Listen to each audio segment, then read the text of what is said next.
You want burgers?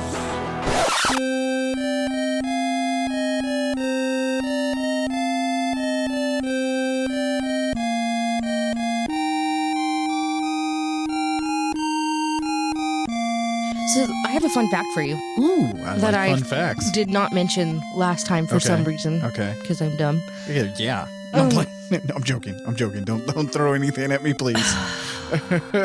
Anyway, my sister lived in Japan for almost 2 years. Really? That's pretty neat. Yeah. Did she talk about the culture at all? Yes, a little bit.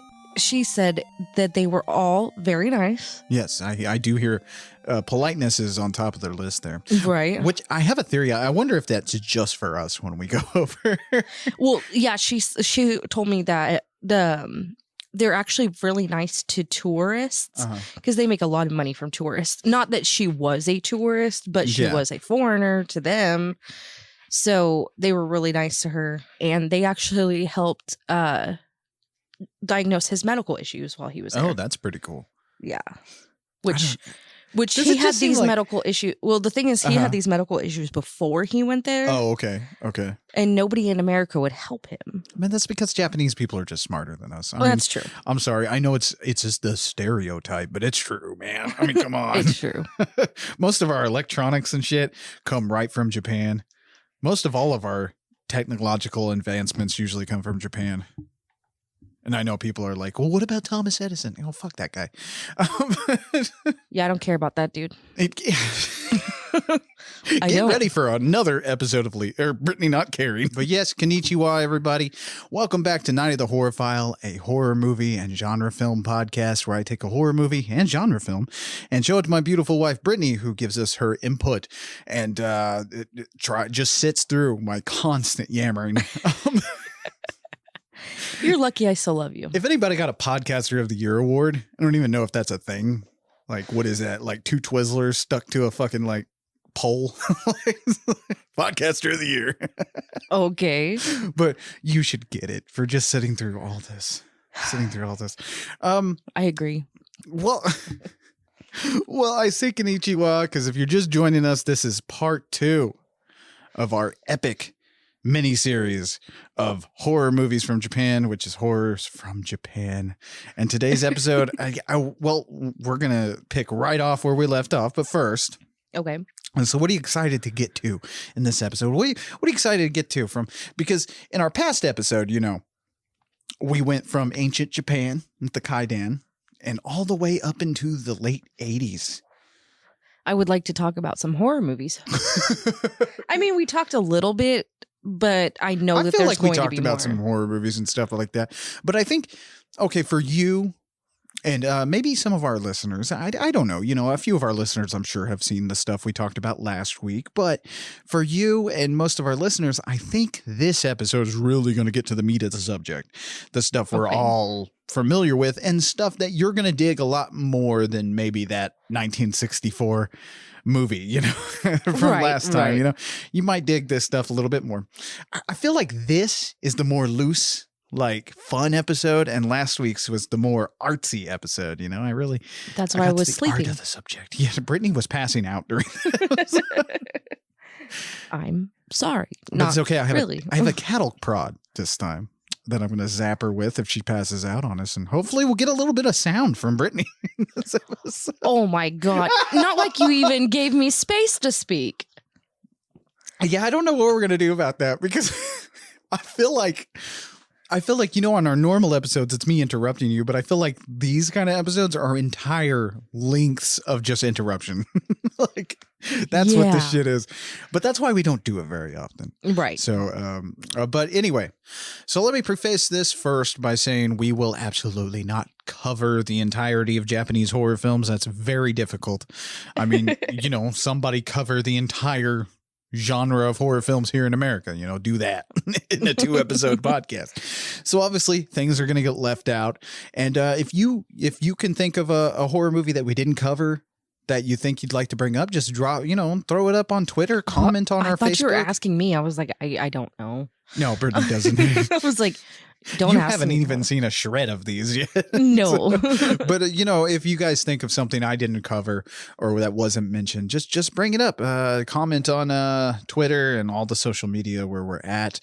But when we last left the world of J-horror or Japanese horror, we had reached the end of the 80s, which I repeat. The end of the 80s? Yeah, we were about 1980. 1985 there. Wouldn't that not be the end of the 80s? Wouldn't that be the beginning of the 80s? 1985 was the end of the 80s? That's the middle. You said 80s. You said 1980s or 1985. That's Brittany does not near remember that we ended on the year 1989 in the last episode. Oh, we did. Never mind. I do remember now. I'm sorry. Yeah. Again, she fell asleep. I Wake didn't fall asleep. up in my class. You, madam, are going to receive. Do they give Fs in college? I feel like this would be a college course. You are going to receive whatever bad grade I can give you here in this college course. Well, good thing I ain't paying for it. God, she got me there. It's a free course. Fuck. I could do whatever I want to. Well, fucking shit. Okay. Well, anyway, so we reached the end of the 80s, basically. This episode, though, I got to warn you, I kind of did it. I don't know. I always like to write our episodes and do our episodes kind of like in the feel of what we're covering. Comedy horror movies tend to be more funnier on those episodes and stuff like that. Oh, yeah.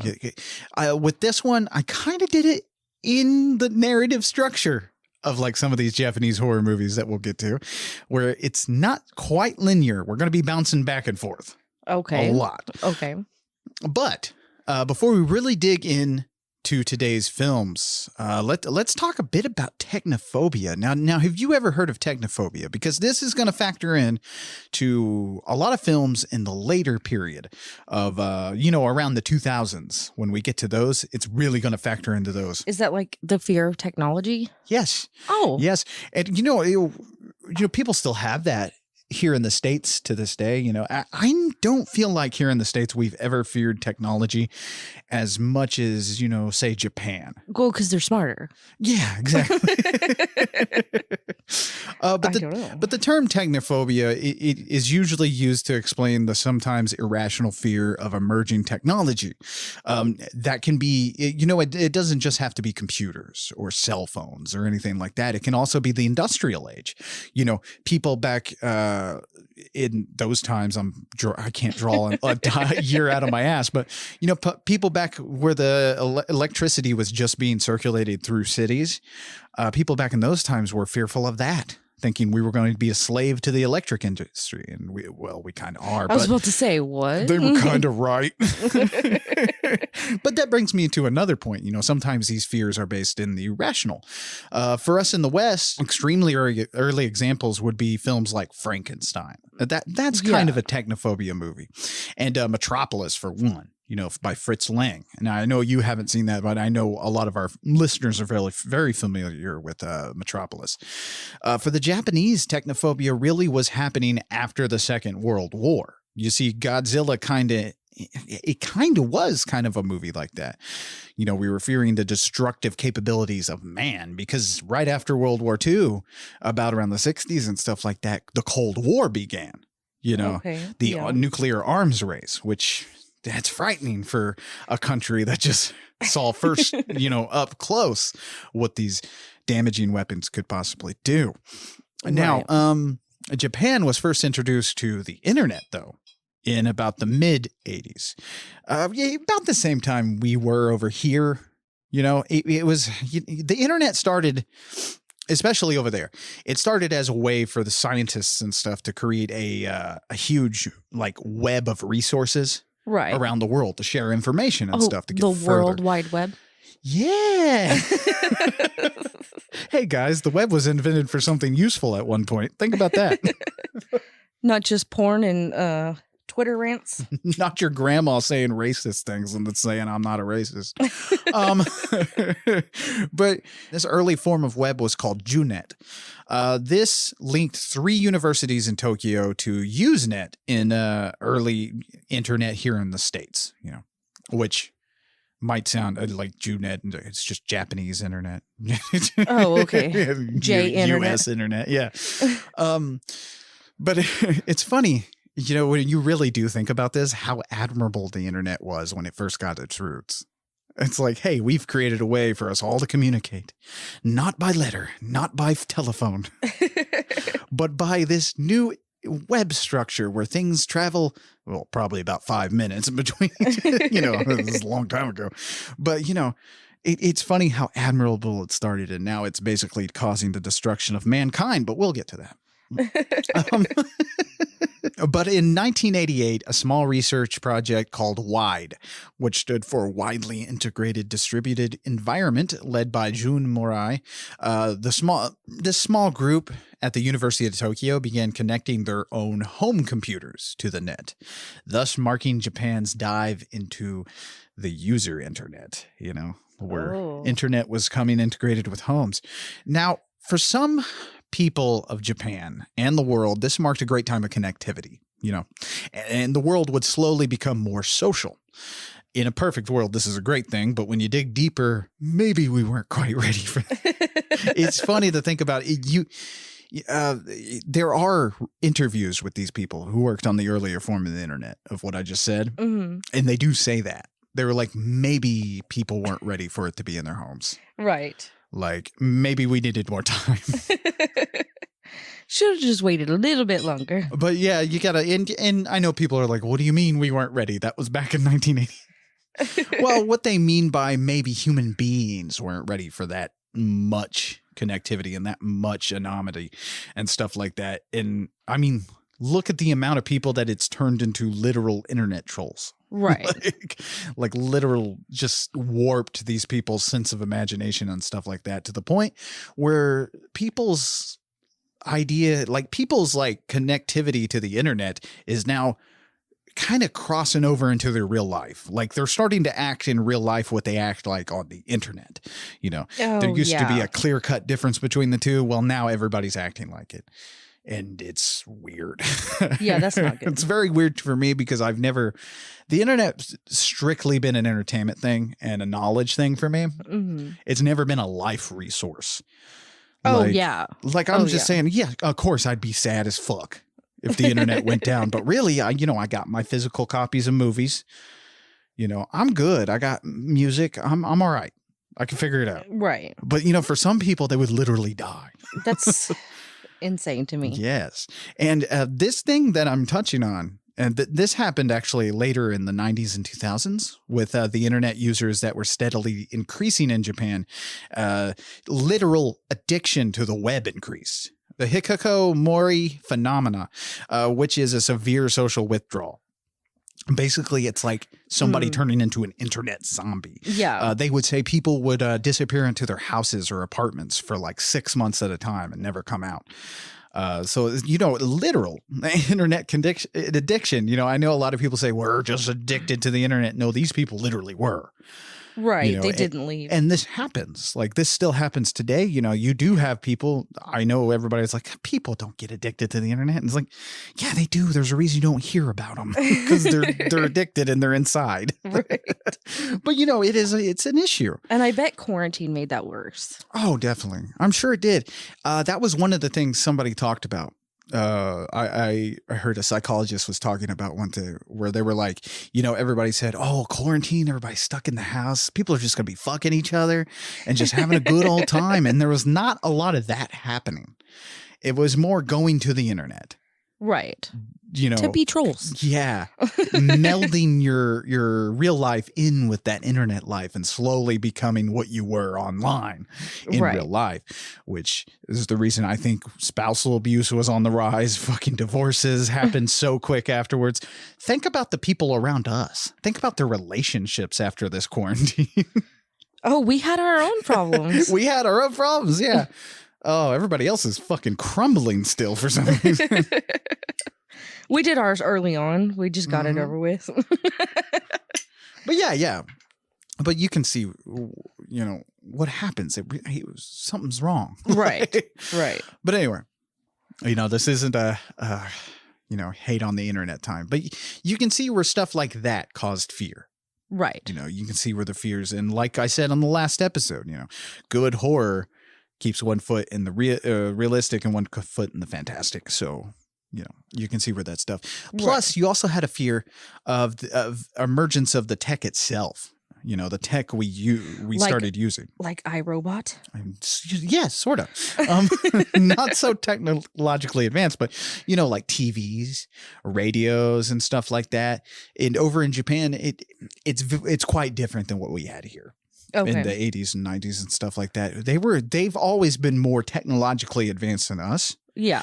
So imagine a society where things are evolving super fucking fast.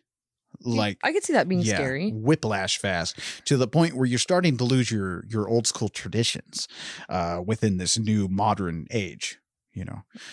I see. Mm-hmm. Only over in Japan, their old school traditions weren't actually as bad as ours. So so, you know, so it was quite the clash. But no, you know, other forms of tech started to seep into everyday life. And while this is an awesome example of us furthering ourselves as a species, it does bring with it some questions of what will become of us once we're plugged in completely. You know, I'm sure a lot of people are like, is he about to ask if we're going to take the red pill or the blue pill? God damn it. But I believe a movie called Tetsuo, the Iron Man, is addressing those concerns. Okay. You know, in 1989, Shinya Tsukamoto dropped an artful low-budget film, one of the few movies that make it to my masterpiece list. There's not a lot. You know, it's hard. I say this all the time on the show, but it's hard for me to pick a favorite or put one of these movies above the other in any way, really. But there's a short list of stuff I consider masterpieces and perfect movies. And this is one of them. It surprises a lot of people when I say Tetsuo the Iron Man. To me, it's such a gorgeous movie. A lot of people kind of wonder what the fuck's wrong with me after they see this. But I wonder that every day. But Tsukamoto, he used money saved up from his day job to create Tetsuo. It was one of his first movies. With its hyper-visceral images, sounds, and strong themes of cyberpunk body horror, Tetsuo tells the story of a businessman played by Tomoro Taguchi, who one day accidentally kills a metal fetishist played by Shinya Tsukamoto. And after this, the fetishist gets revenge by slowly turning the businessman into a hybrid of flesh and metal. And that's the simplest synopsis I can give you, because Tetsuo is not the normal narrative at all. In fact, it was going to be one of the two movies we showed this month, or we watched this month. We're not showing any movies. What are we talking about? I wish we could. That would be fun if we could do this shit and then just watch movies with everybody. Oh, yeah. That would be a ton of fun. I wish we could figure out how to do that. But anyway, maybe when I'm a millionaire. Not today. Dude, who am I kidding? I'm going to die poor. But anyway, but we cannot apply our format to this movie. Oh, really? We absolutely cannot. It would be a lot of Brittany sitting there saying, and then the drill penis comes out. I'm confused. Did she fuck him with the drill penis? Did he want her to fuck him with the drill penis? What happened? Was this consensual? Wait. You would be lost. And then I'd be yelling at you. Yeah. Tetsuo the Iron Man is a movie you have to sit down and just watch. Don't try to make sense of it. Okay. I mean, it makes sense to me, but imagine a simplistic story, right? I just told you the entire story, really, but applied to this fucking just acid trip of a movie. And it's filmed in black and white, you know, on 16 millimeter film with a very expressionist lighting setting and a ton of stop motion with the machinery taking over Tetsuo's body. Oh, you know, yeah. Yeah. Oh, yeah, you get it. Yes. So yeah, because over time, you know, it slowly is taking over him. It's a very bleak movie. But at the same time, it's very fun. Is it though? To me, it is. Like I said, a lot of people wonder what the fuck is the matter with this guy. But story goes, the shoot took over 18 months. And by the end, most of the crew and everyone pretty much abandoned Tsukamoto because the filming conditions were so rigid and difficult, probably due to Tsukamoto's very intense filming style at the time.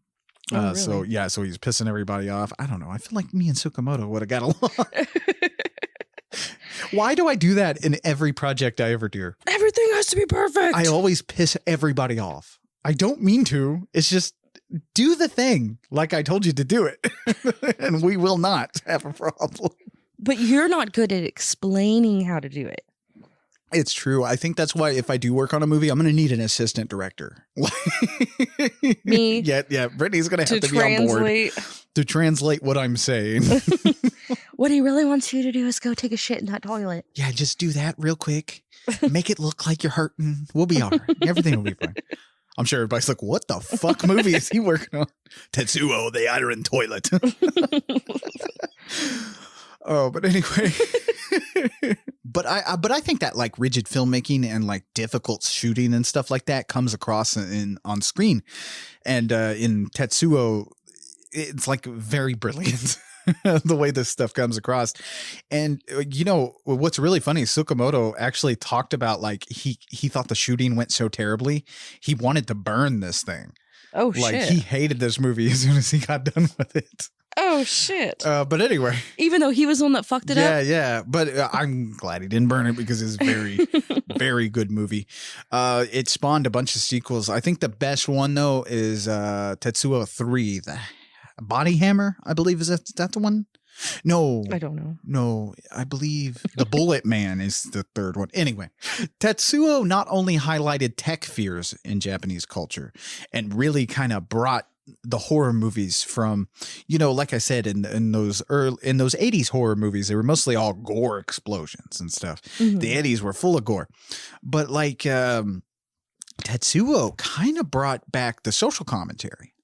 Oh. You know, and got the ball rolling for the later, you know, J-horror boom of the late 90s. And we'll get there. But but it also gave birth to one thing that not a lot of people talk about, the Japanese cyberpunk movement. There were cyberpunks in Japan? Were, and they do it much better than we do, surprisingly. What a shock. Look up, while we're doing this, look up a picture of Japanese cyberpunks. And it just... Are they hot?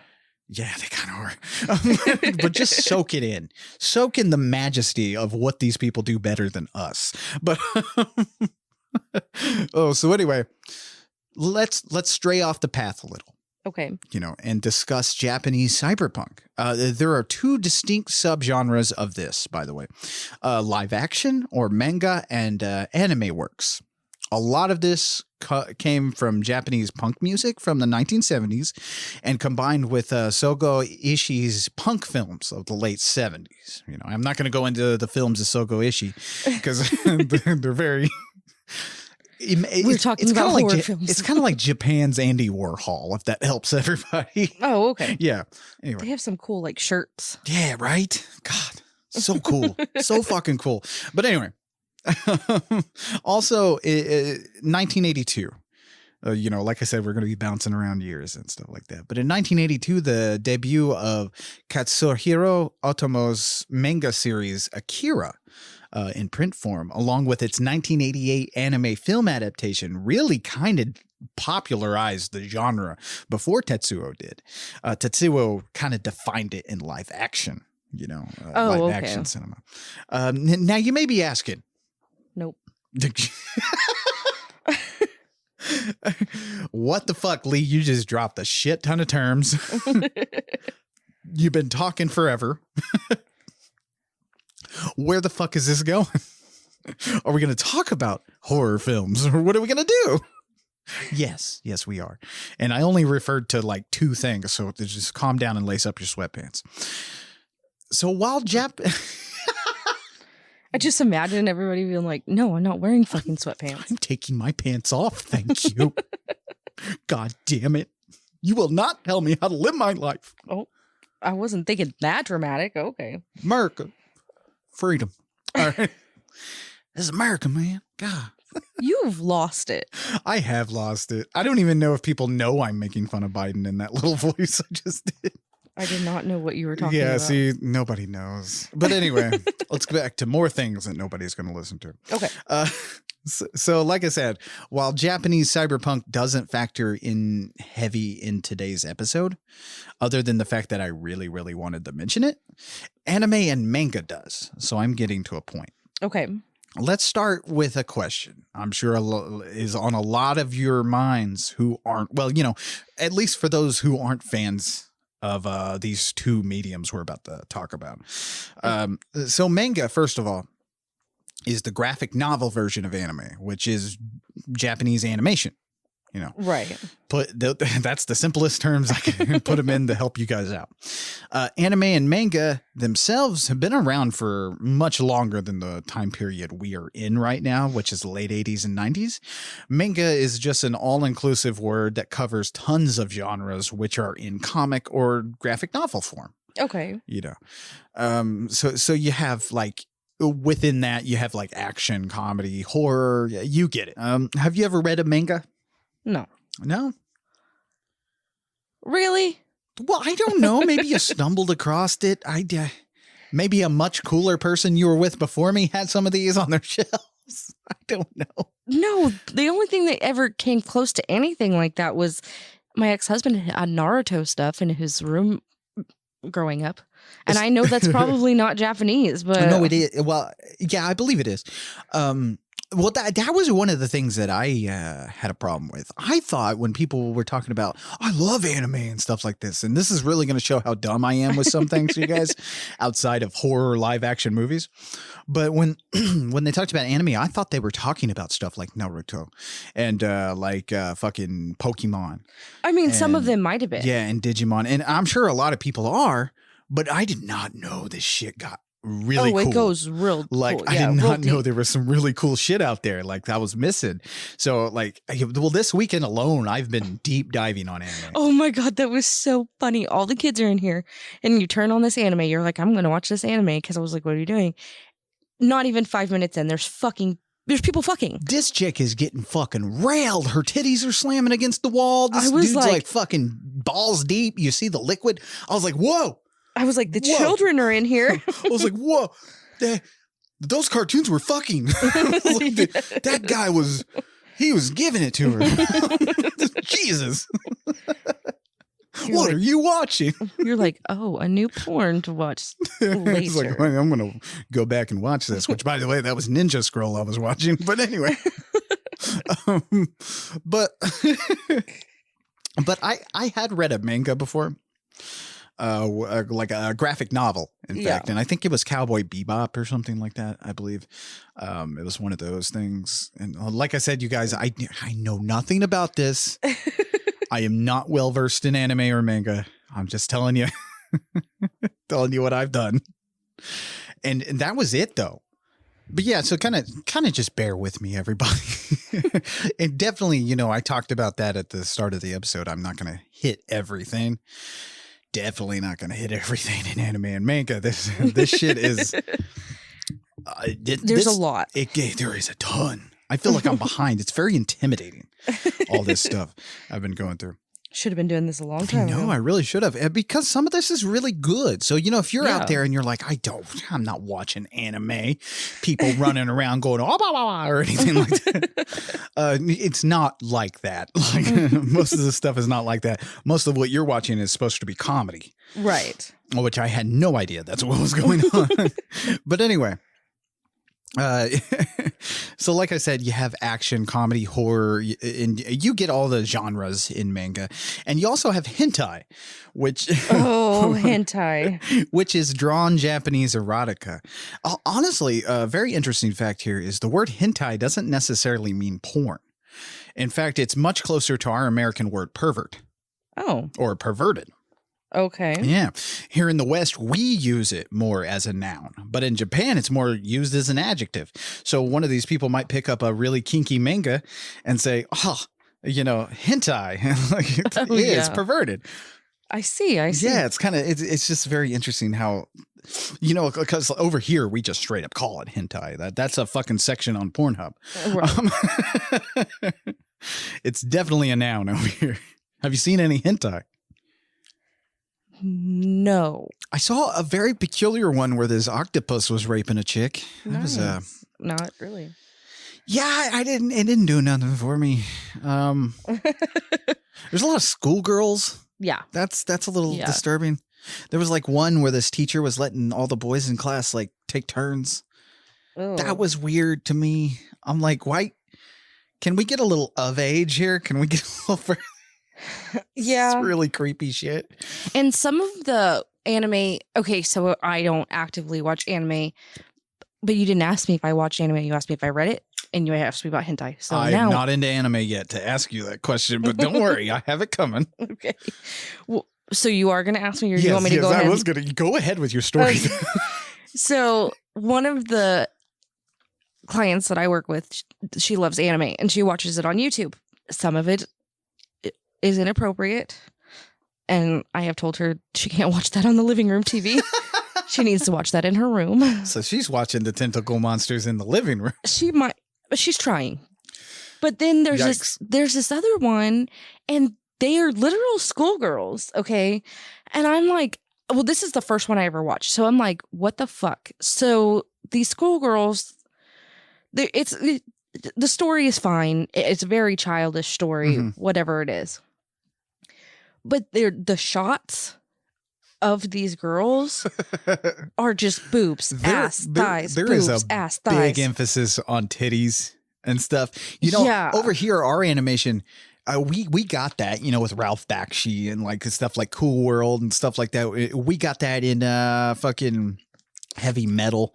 We've had animation like that where there's a big emphasis on women's features and, sex in cartoons and stuff. That's been over here. Right. Too. But it's not been such a dedicated thing.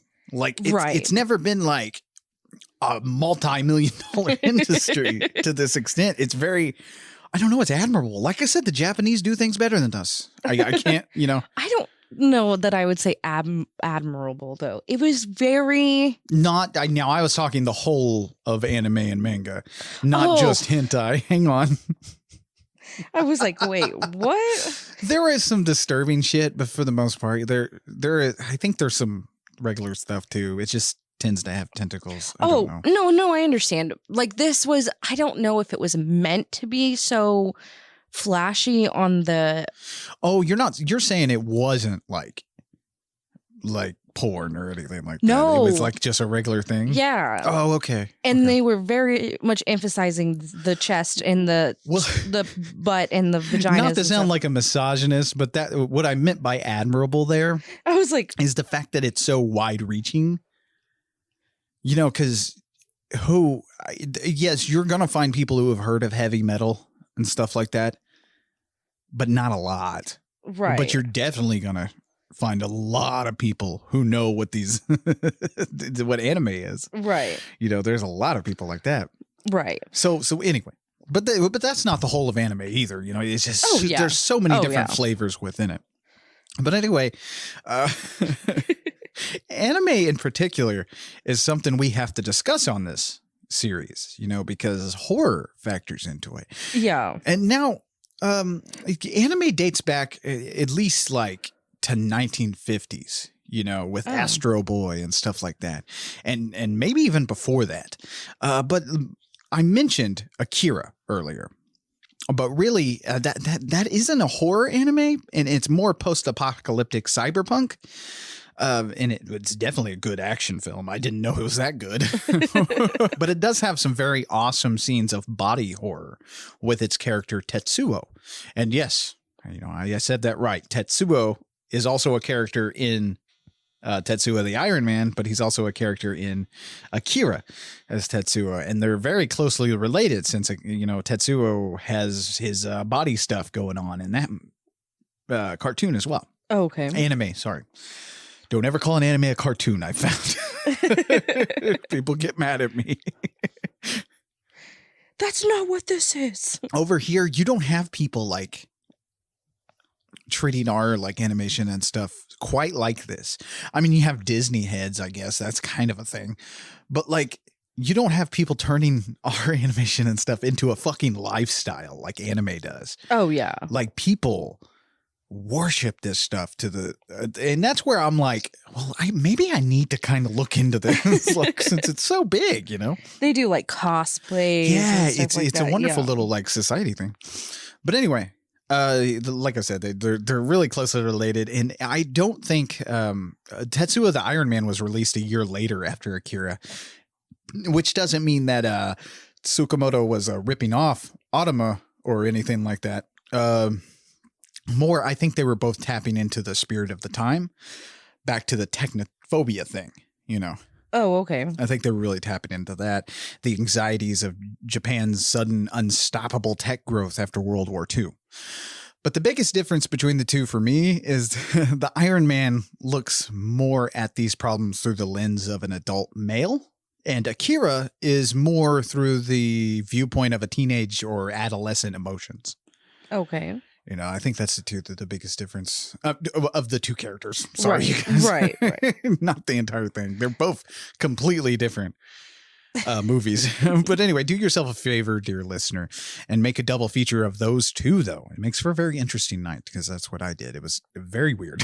But anyway, that's enough Akira talk. I just thought I'd drop that in there. As you can tell, a lot of stuff was happening in the genre of horror in Japan around the late 80s. Yeah. Right. For anime, the horror is it's kind of more of an obscure genre to us here in the West, the horror part of anime. Right. Like I said, you know, I went for years thinking, oh, what are they talking? They're talking anime. What are we talking about? Naruto, card captors. What are we doing here? Card like captors. we catching Pokemans. You know. Oh my God. I went, and that's to my own stupidity. You know, I didn't branch out like I tell everybody else to, you know, because I'm always saying, you know, like you got to branch out from horror every once in a while. Watch some other movies. You know, it's perfectly fine. But then you don't do it? I watch other movies. I had a Mad Max marathon the other day. That sounds like a horror movie. I guess a little bit. It's post-apocalyptic. It's good, though. That Mad Max is a damn good series of movies. They just keep getting better. And yes, I know everybody's screaming at me, but I do love Beyond Thunderdome. It's cheesy fun. But anyway, we're not talking about Mad Max. To us here in the West, those of us who weren't familiar with anime at all, the genre of horror within anime is kind of obscure. You know, it's something. Well, it's something I had to sit down and research and try and find. You know, and where do you go to watch these? Was my first biggest thing. Right. You know, where can I go to watch these things? Because they're not out there on the streaming services and stuff. I mean, they are on the streaming service, as I found. You know, that Ninja Scroll where that dude was railing that chick. That was right there on Hulu. But you have to look for it. But you have to look for it. Yeah. So of course, like I'm not going to even know there's horror anime. I know a lot of people are like, wait, what? You're supposed to be this horror knowledge guy. It's like, yes. For anime escaped American. me. Anime escaped me though. Like, I'll be honest with you. So again, like if I'm rambling or if I'm skipping over a shit ton of important stuff, I'm sorry because I just don't know a lot about this. But let's look back at the 60s. And the earliest example I have for you that I found was Gigigi no Kitaro from 1968. It's a Say that again? Gigigi no Kitaro. What did you just call me? Gigigi no Kitaro. God damn it. I worked hard to say that words. This has been a hard series because I've been trying to at least get these somewhat close to how you pronounce them. Right. But I'm Oklahoman. So the fucking urge to just go G no Katitar. All right, that's from 1968. All right. About a young boy. No. You know how hard it is not to. But anyway, this is like a little anime show. It's in black and white too. It's really pretty. Like it's from 1968 too. But anyway, it's about a young boy befriending yokai and helping them and stuff like that. This is more along the lines of Goosebumps than it is mature horror. You know, but you do have the yokai monsters like the kappas and stuff in there, but it's more cutesy wootsy than it is like cutesy wootsy. I never heard you say that before. Cutesy wootsy. Oh my god. But it is. That tells you exactly what I'm talking about. I understand. Yeah. But anyway, you know, it's not so much, well, I don't fucking, it's little kids stuff. Right. Like you said, Goosebumps is a good example. Yeah, it's still kind of entertaining, but still little kid stuff. Right. But anyway, I mean, you're talking to a guy who like still really loves Garfield, the Halloween special. It's like, why were you talking about that so much today? Because Lily had never seen Lily's my daughter. She's never seen Garfield, the Halloween special. And so I was like, oh, you got to watch Garfield's Halloween special and stuff. And I showed it to her. I don't think she cared for it other than she was like, why don't people draw cartoons anymore? I was like, I don't know. Good point. Nobody wants to draw a goddamn thing anymore. Anime, though. People are still drawing anime. That's wild, isn't it? Doing a good job over there in Japan. Anyway, look, doing so much better than us. They were even wearing masks before us. What does matter is they're better at us than some things. Everything. You know, except for dying. It seems like we're better at that. But anyway, killing our own we're people. number one. We're number one. But anyway, a more adult-oriented horror, though, in anime didn't really emerge until 1972. Now, Toei, I think is how you say that. Toei Animation in 1972 debuted the series Devilman. Adapted from a manga, Devilman ran for 39 episodes between 1972 and 1973.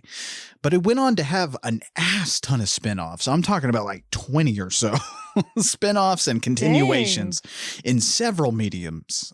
So you had it through manga and also anime and OVAs, which is it's like a mini series in anime from what I was told. Okay. Again, you guys, I'm not coming at you with stuff that I'm not really completely certain of. But anyway, but it does include a 2004 live action film directed by Hiroyuki Nasu.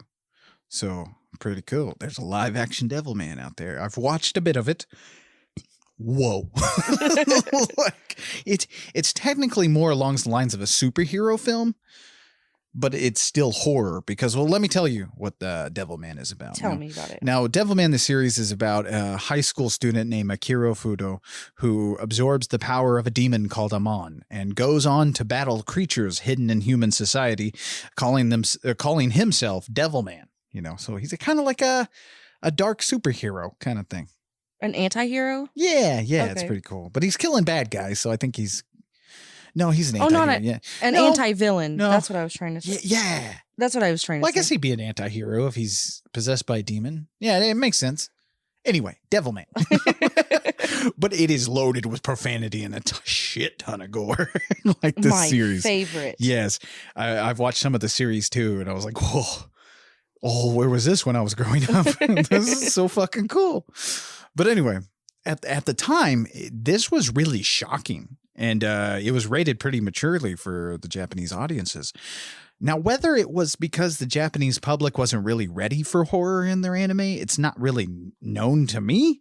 But anime horror seems to kind of have taken a back seat for most of the 70s. Kind of took, and most of the early 80s as well. Now that's the horror genre of anime. Right. I'm not certain if there was a lot of manga horror. I'm sure there was.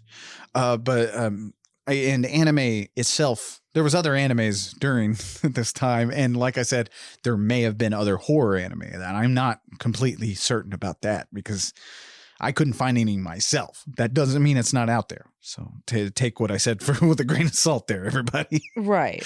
But anyway, in the 80s, though, towards the mid 80s, it came back in a big way. And that's because in 1985, Vampire Hunter D, the fantasy horror OVA film produced by Ashi Productions, arrived on the scene. Now, it was pitched as a dark future science fiction romance set in the year 080 AD or 090 AD in a post-nuclear holocaust where a young woman hires a half vampire, half human vampire hunter to protect her from a vampire lord. Okay, then. How you doing? That sounds like a lot. It is a lot, but it's wild. Man, it is pretty cool, man. There's two different films of this. There is the original, the 1985 Vampire Hunter D, and there's also Vampire Hunter D Bloodlust, which I watched that too. Okay. So she had to hire a vampire to protect her from the bigger vampire? Yeah, it's kind of like Japan's Blade. Only set in the Victorian times and stuff like. No, it's post-apocalyptic world. What am I talking about? See, I already fucked up. It is weird. It is out there, and it's very good though. But the thing is, it's a bit more European than Japanese. If I had to say so, it feels more European because it runs along the line of vampires. Oh yeah, and not Japanese vampires. Like Vampire Hunter D feels more like a Castlevania game to me than it does like a Japanese vampire. Okay, that makes sense. And the Japanese had their own vampires and stuff, especially after Vampire Hunter D arrived on the scene. Then you started seeing more of these vampire themed animes start arriving around and stuff, and it really took off from there. I was like, vampire themed what? You're like, get to it, motherfucker. But Vampire Hunter D, it kind of seems like it's more popular here in the West than it is in Japan. It is popular over there, but not as much as it is over here. Okay. Like you'll hear a lot of people talk about Vampire Hunter D here. Like it's one of the main ones, kind of up there with Hellsing. You'll hear people mention that when it comes to horror anime. Right. People and what was the other one? Shit. See, I've already lost it. Sorry, everybody. But anyway. So much information. There is about this. Like I said, I'm not going to cover everything with the anime here. And we're almost through with anime. I'm sorry, everybody. They're like, can we get to the films? To the films. This is my show. And I'll talk about whatever the fuck I want. Now sit down. Anyway, sorry. I didn't mean to blow off on you listeners. I just get crazy sometimes. I can't, Oh my God, crazy stop. I can't control my emotions sometimes. You're a bitch. I'll tell you what, if to get that little joke, make sure you go over to Shooting the Shit. We'll talk about that this Friday. But anyway. But as far as my knowledge in horror anime, over time, it gets more unique, and a lot of body horror and stuff like that, and some very scary animes come out of this. And I'll level with you guys again.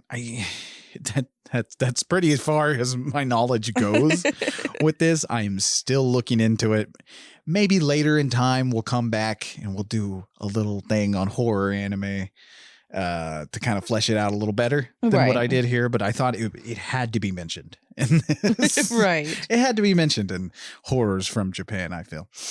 But some stuff to look up in the anime field, though. This is what I've found so far, is anything by Mamoru Oshii, Hayao Miyazaki, Katsuhiro Otomo, and absolutely everything from the late Satoshi Kon. One of my favorites I've discovered so far is one of his, and it's the anime film Perfect Blue. It's gorgeous. Perfect Blue. That sounds interesting. Blue. It's a very good movie. Another good movie I just recently saw in anime is Paprika. I believe it was from 2016. It's pretty cool. It's really fucked up and weird. It's got a lot of suicide in it, but yeah. Okay. But anyway, so we found ourselves back to the late 80s. Like I said, we kind of like went in a little circle there. I mean, sometimes you got to. We're bouncing around, man. We're going all over the place. Our time machine's getting a workout. We're going to have to get it some repairs after the show. But what? Where would you go back in? Like if you had a time machine. No. And you could go back in time, where would you go? Where would you go visit? You wouldn't go back in time? Mm-mm. You wouldn't at least go try to strangle a little Cheeto in his carriage? No. because I believe that everything happens for a reason. And if you go back and you change one thing, you're going to change everything. True. God damn it. But would you go back and visit? No. No, you wouldn't even visit? No, because there's chances of something happening while I'm there that will change something. True. Oh, that's right. My luck, I'd go back into the 70s and have sex with somebody and it ends up like being something important. They miss somebody else and all of a sudden, fucking, I don't know, somebody isn't born. Right. Exactly. I'm trying to think of... How are you going to go back to the 70s and fuck somebody when you weren't even born in the 70s? Yeah, that's a good question with time travel. Like, how do you go back in time when you weren't even born? Does that fucking cancel you out when you're back in time? I don't know. Does a bubble protect? Anyway, this is not about time travel. Dear Lord. But anyway, as we talked about in our last episode, the 80s was the gore explosion of Japanese horror. Lots of nudity, tons of blood and guts, and all done with that thick Japanese imaginative style. Evil Dead Trap was one of the biggest ones I talked about last week. But I guarantee any film you choose from that decade of Japanese horror will satisfy you in some way. But I'd like to talk about the other movie I feel is a masterpiece and brought the 80s to a close, and that's 1989's Sweet Home. Now, you will hear no one talk about this movie, and that's mostly because it has never gotten a Blu-ray or DVD release here in America or anywhere. It's been relegated to the VHS vault. Now, you can go see it on YouTube. Okay. The whole thing's on YouTube, and I do own a bootleg. I don't know if it's official copy, but I thought it was. So I think I got gypped, but it's still the movie. Still very good. Anyway. Are you just X-nay on the bootleg, eh? Anyway. You're just putting that out there, huh? Hey, I bought it in a time before when I didn't know bootlegs were bad. Liar. I thought it was okay. I had LimeWire. I didn't know. My poor 12 computers I went through. Your mom would tell it like that. You're downloading shit off there, and all of a sudden you have some fucked up virus that's just eating away everything in your computer. Jesus Christ. Yeah. I wasn't allowed to touch the computer. But anyway, see, that's the fears. You stay away from the tech. That's technophobia. The fear that your computer's going to blow up. Yeah, the fear that porn is eating our computers. That's our technophobia. One time we had like 1 million pop-ups. Oh, yeah. That was I'm not joking, one. Like 1 million pop-ups. That was one of the biggest viruses back in the day, is the millions of pop-up ads. Yes. God. Simpler times before people were like stealing your identity and ripping your butthole out through the internet. Okay. Internet's a dangerous place, kids. Anyway. But directed by Kiyoshi Kurosawa. By the way, put a pin in Kurosawa because he directed the film Pulse, which scared the fuck out of me, and we will talk about him this month. But Suito Homo, Sweet Home, also known as the Mamaya House, was actually made in 1988, but debuted in 1989. And now it's about a small film crew that are making a documentary about the infamous painter Mamaya Ichiro. Not a real guy, but here he is here. Oh, in the movie. Yeah, in the movie. However, when they begin filming at his old home, they come under the attack of the ghost of the painter's wife.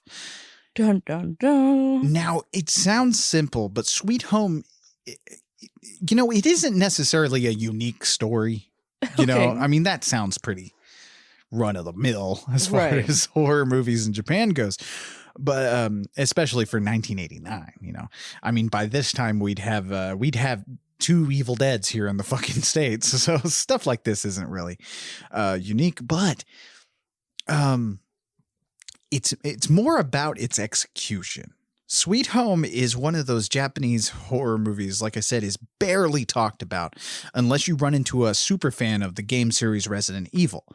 Now, people who know the backstory and the history of the making of those games will know that this movie and its subsequent game kind of helped influence the entire franchise of survival horror games. Really? But yes, more on that in a sec. But the movie it's action packed, man. It's full of these beautiful practical effects that are still freaky every time I watch it, and I forget are in this thing. Fuck, at the end there is a glorious puppet monster that reminds me of The Thing at the end of the movie. It's beautiful because the painter's wife comes out and she's all like fucking crooked and creepy looking and shit. Yeah, I think they save the day with a mother's love or something. It's kind of cheesy there at the end, but still good. As far as physical media, like I said, you're not going to find this anywhere, except for the bootlegs running around that I do not have a bootleg, Mr. FBI. For all legal purposes, we do not have that. For all legal purposes, I cannot tell you that there are bootlegs going around and you should buy it and watch this movie. I cannot tell you legally that. We do not support bootlegs here. But you can watch it on YouTube. It is on there. So totally seek that out. Now, okay, I mentioned Resident Evil. Mm-hmm. Now, Sweet Home was also released alongside a video game of the same name developed by Capcom. The Sweet Home video game would go on to, like I said, inspire the creation of one of the most beloved survival horror franchises of all time, Resident Evil, which those games in turn resurrected the zombie subgenre in the States. Nice. You know, and that's where we are now in our episode, the early 90s. My favorite. With J-horror. Bum, bum, bum. Oh, shit. You're just knocking shit over. That's right. So excited. Right. That's right. You know, it's funny because Resident Evil would go on to kind of reinvigorate the zombie franchise, you know, like zombie franchises and stuff in the 90s. And what's really weird is I do not know why they didn't pick a Japanese director to do the Resident Evil movies. Were they Japanese? Definitely. Capcom's very Japanese. Oh. Yeah. I don't know them. And that's how those games started. They started as Japanese games. Then like I don't know. Biohazard, it was actually their name in Japan. But anyway, this is not video games. We should do a whole little episode on horror video games. That would be a lot of fun. Right. Because there are a lot of good ones out there. But anyway. Now, you may have noticed I just said J-horror, and I haven't really been using that term as much as everybody else usually does when they talk about Japanese horror. And that's because the term is mostly a Western concept to begin with, referring to a very specific type of Japanese horror film. The slow-burning tension builders that would mostly explode here in America in the early 2000s and late 90s. Ju-on, The Ring, those are always the first stop when someone mentions the term J-horror. You know, everybody always goes to Ringu or, or The Grudge. Right. You'll always hear that come up, which is fine. But I feel like that term, though, it's kind of limiting because that's why I've used it sparingly in this series. I mean, I've talked about a shit ton of movies probably no one has heard of. You know, Sweet Home doesn't come up when someone's talking about J-horror or anything like that, but it still counts as Japanese horror. Right. You know, I feel like it's limiting because it excludes a lot of really good films in a country's genre. You know? Oh, I see what you mean. Yeah. First of all, it excludes definitely Audition by Takashi Miike. Would not be really considered a J-horror movie, but it came around the same time. Oh. In the same time period as Ring. You know, I believe the same year Wow.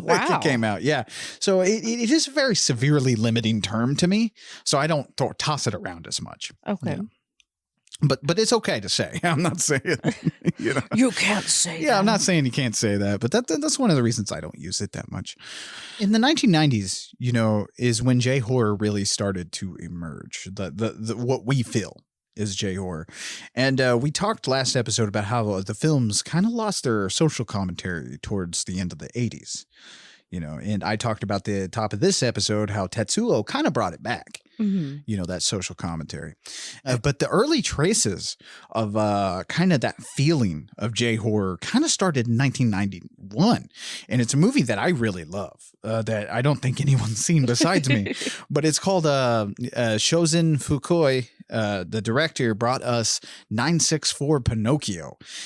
And okay, wrap your mind around this plot. Okay. It's a film about a sex slave cyborg who has his memory wiped and then is thrown away by his creators and owners because he can't achieve erection anymore. So he's useless as a sex slave robot.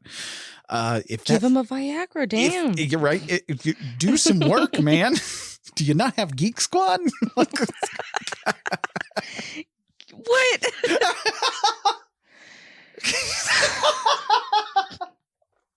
Man, I'd quit. If you're the Geek Squad guy? The Geek Squad gets called out to somebody's house and their fucking sex slave robot doesn't get a hard on anymore. What the fuck? Well, I just went limp. Not sure what's going on. Figured you guys might be able to help. I'm 22, sir, and I just want to kill myself. This is bad. But anyway. But if that sounds utterly insane to you, it's because it is. Movies in the early 90s like 964 Pinocchio combined the gore and trippy visuals of the 70s and 80s, but added social commentary back into the story. So you're talking a very thick movie. Like okay. A thick boy. Can it achieve an erection? Yeah, I suppose it can. It's out there. But it's also like, it's very dense with its story and stuff like that. There's a lot to take in when you watch a movie like this, even though it sounds fucking bug nuts. It sounds like an exploitation film when I just tell it to you, but it's definitely not.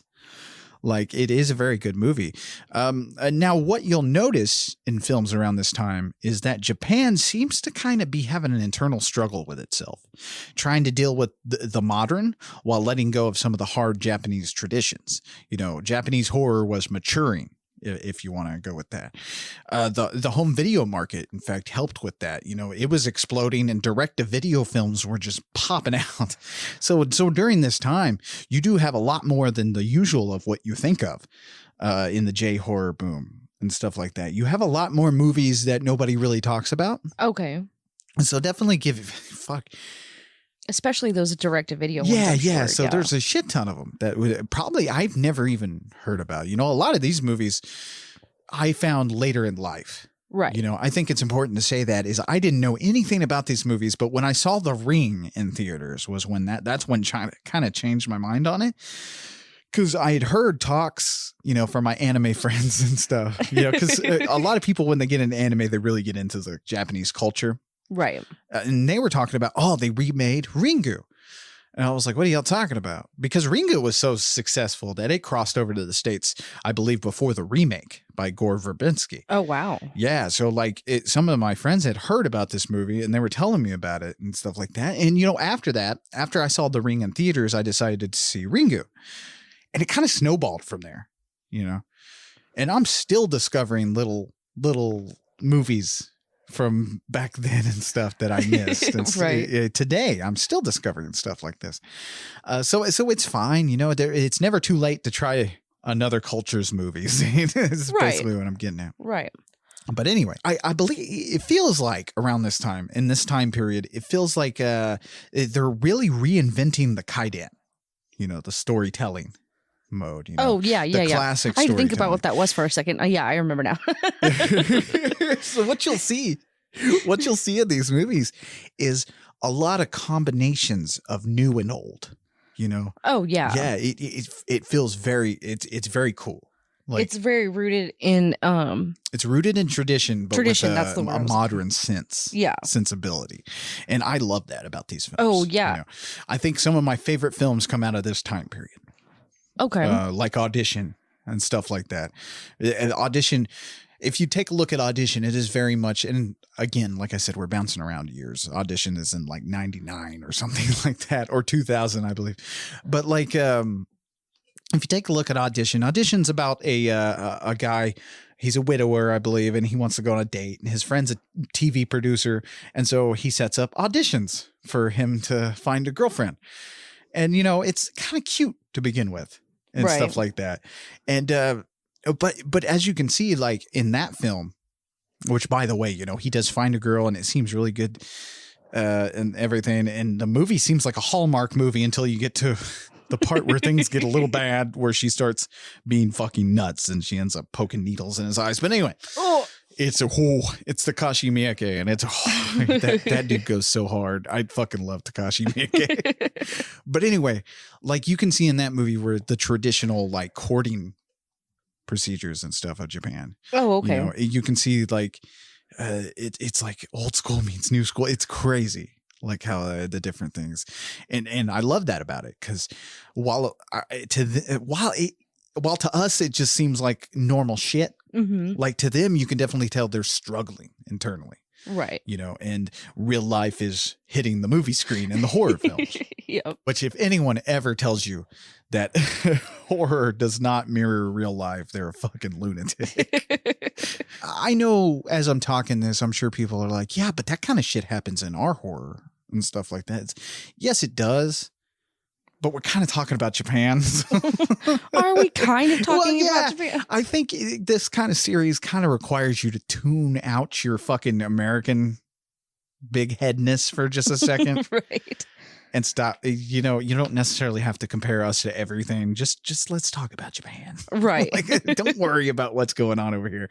I know it's basically the same thing over here, where we've went through these little lulls and like resurgence of our horror genre and stuff like that. And our horror constantly changes, and so does theirs. Right. But I'm just more focused. We're talking about Japan. We're talking about here. Japan, motherfuckers. But anyway, that should have been the name of the series. We're talking about Japan, motherfuckers. You know how bad I wanted to name it Konnichiwa, bitches? I was like, God. I don't think I can just have bitches just all over our marketing. But anyway. Okay. I got to check in on you. How you doing so far? I'm okay. You doing okay? Yeah. Yeah. Any questions so far from the class here? I don't think so. No? Okay. But okay. So like, as I said, you get like this new form of kaiden coming out and stuff like that. And you can definitely see this in the 1991 movie, which was based on a manga by Dejiro Moriyoshi and directed by Shinya Tsukamoto, a director of Tetsuo. But it's called Hiruko the Goblin. And that's, like I said, from 1991. And it centers on the title character named Hiruko, who, as the title states, is a goblin sent to Earth to act out a demonic mission from hell. It's a body horror fairy tale which has spider demons, disembodied heads, and tons of camp. It's a very fun movie. Did you just say spider demons? Spider demons and severed heads flying around. It's quite the movie, but I don't want to watch spider demons. But it's a modern version of those kind of like tales we told of the yokai, and stuff like that. It's very much that modernization of that stuff, and it's starting to transform here in 1991. Okay, to what we'll get later on. As I've just been talking about at length here, tradition and modern times were clashing, and I think we really see that in a movie called Ring or Ringu from 1998. Now, when we here in the West think Japanese horror, as I said, or more specifically J-horror, our minds immediately go to those two movies, The Ring and The Grudge. Right. Now, in 1998, we saw a return to form for Japanese horror, pulling the genre right back to its roots in ancient supernatural scares, Right. Ringu is a very subdued movie. There is no gore, not a ton of violence, really. Right. But there is a reason it's one of the most successful Japanese horror movies of all time. It's scary. Right. I mean, it does. If there was a woman crawling out of my TV, I probably would freak out too. It does its fucking job. Right. Like, it does it well. And I'm going to leave it at that. because we are going to deep dive that movie in a few weeks. Yes. Are we? Yes. I didn't even know. Yeah. I made sure not to go talk at length about the movies we're going to talk at length later on about. So, but it's impossible to get through the series without mentioning this movie. Right. But The Grudge, however, is an interesting beast as well. Now, when you think of The Grudge, I bet you all think of that early 2000 movie starring Sarah Michelle Gellar. It's not a bad film at all. It's, in fact, it scared the shit out of me when I first saw it. Well, honestly, Sarah Michelle Gellar is not good. She cannot do horror. She always looks confused more than scared.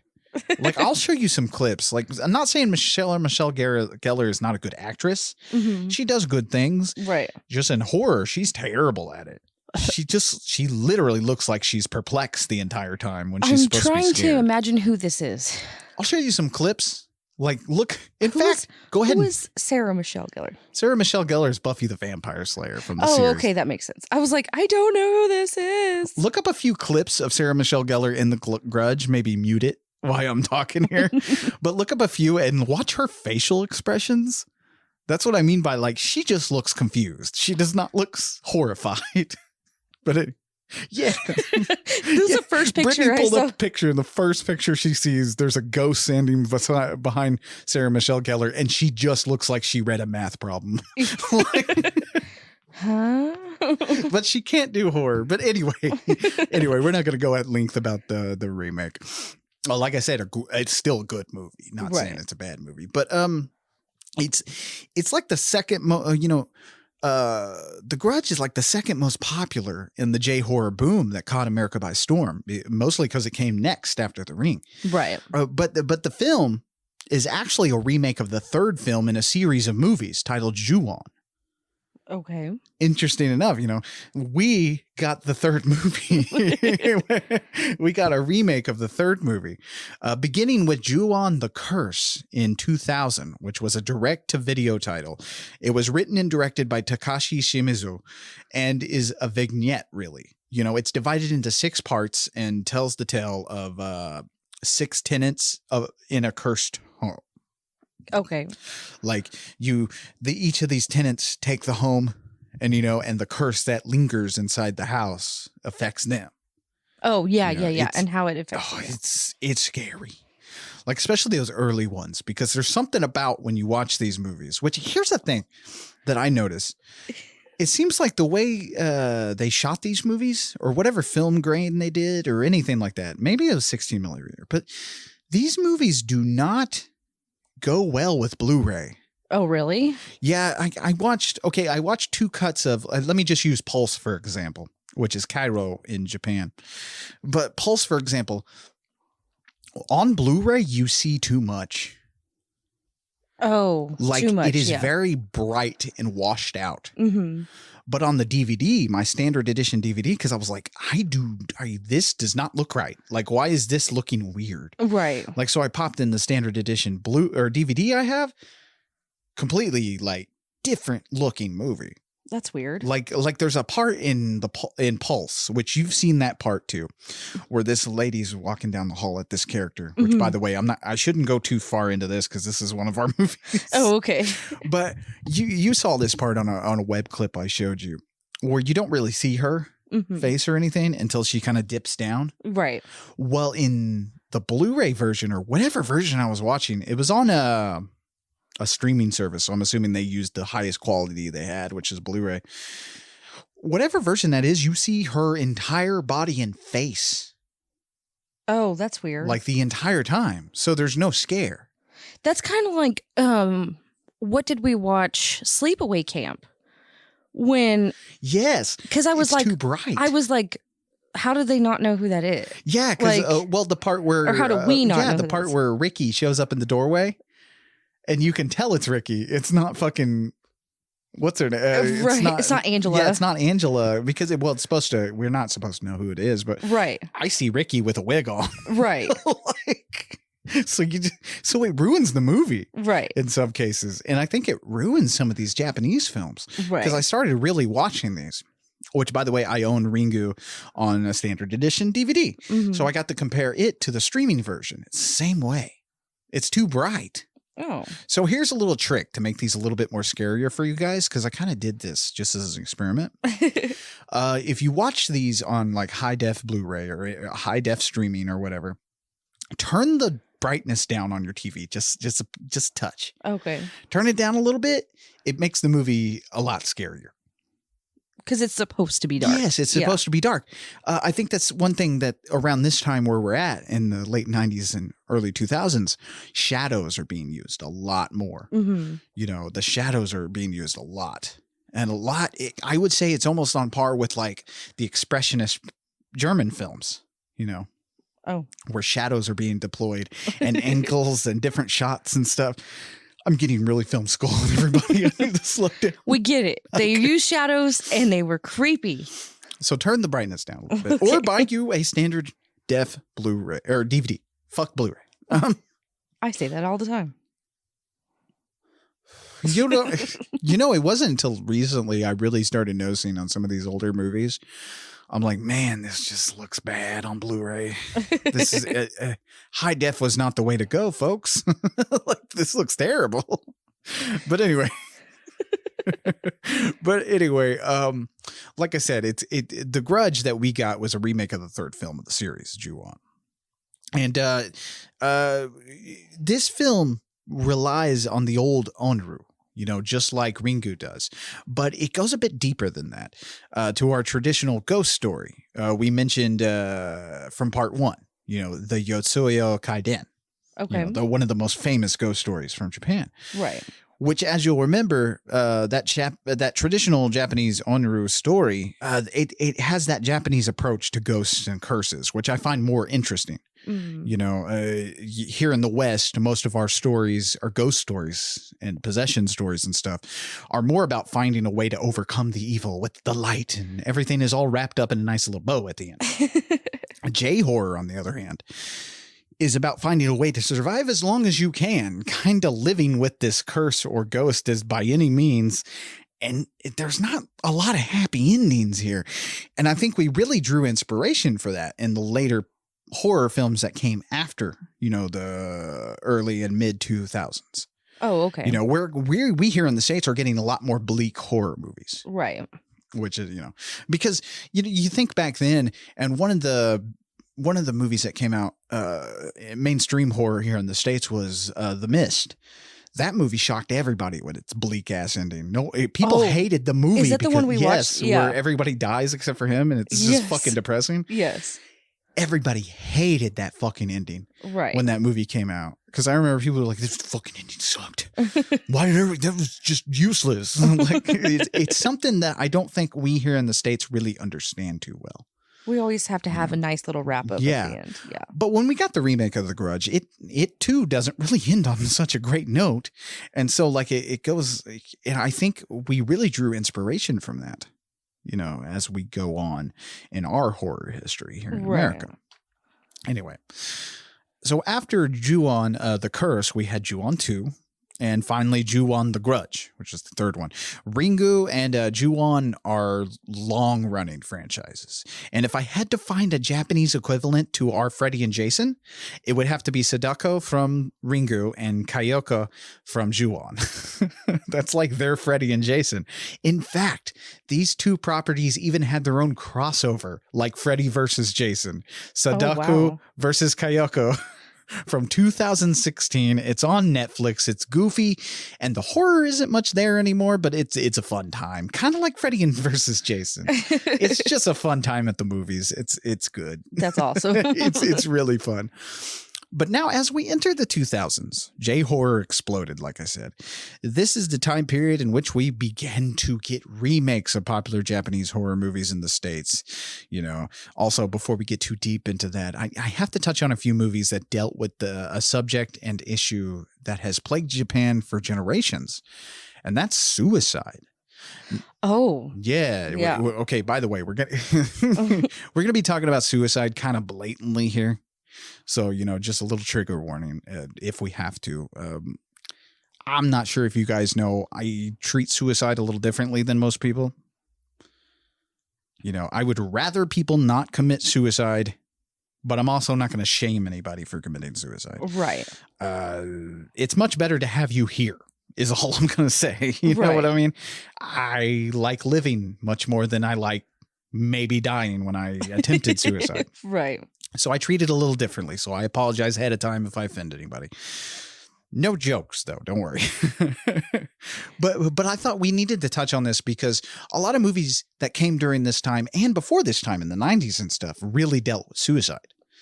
You know, a lot, because that is a problem in Japan. Right. I'm sure you've all heard of Japan's suicide forest, Agagahara, the forest based at the bottom of Mount Fuji. Mm-hmm. In 1988, there were 30 suicides in that forest. Wow. In that year alone. In 99, there were 74 suicides. Holy shit. In 2003, there was 105 suicides. And in 2010, there were 247 suicide attempts. I say attempts because they now have police patrol the forest to try to help people and stop the body count. Wow. Yeah. Now, a lot of people, there are a lot of urban legends and stuff that go along with this forest. You know, they call it haunted. And we've even, here in the state, we've even had a haunted, you know, we've had a whole horror movie based on this forest here in the state and stuff. But really, people say that like people go out there to commit suicide because it's more serene and quiet, you know. Oh. Because here's the thing. Oh, by the way, there were 54 of those suicide attempts were still fatal in 2010. Wow. So I mean, another thing is railroad tracks are another popular spot. The Chuo Rapid Line is the home of a high number of suicides. Most Japanese railroad companies, in fact, have installed platform screen doors and blue tinted lights, which are intended to kind of calm people and kind of decrease the suicide. Oh, right. To deter them. Yeah, it's a bad problem. Why? Well, because they kind of ignore it. And I don't mean to say that in a bad way. Like it's just the culture. They ignore mental health? Not so much. More the suicide itself. But why are I'll talk about so many people trying to commit suicide? Hang on. Okay. Okay. So like if you wanted to run through some facts, like 70% are men. And the highest cause of this was mostly like mental health issues, which they would call it health issues. But, you know, mental health and other health issues factor into that. So it's not quite known exactly if it's mental health alone or if it's just like, hey, I have cancer. Oh, yeah. I don't want to do this. And they go. Right. You know, because here's the thing. And I'll talk about that here in a minute.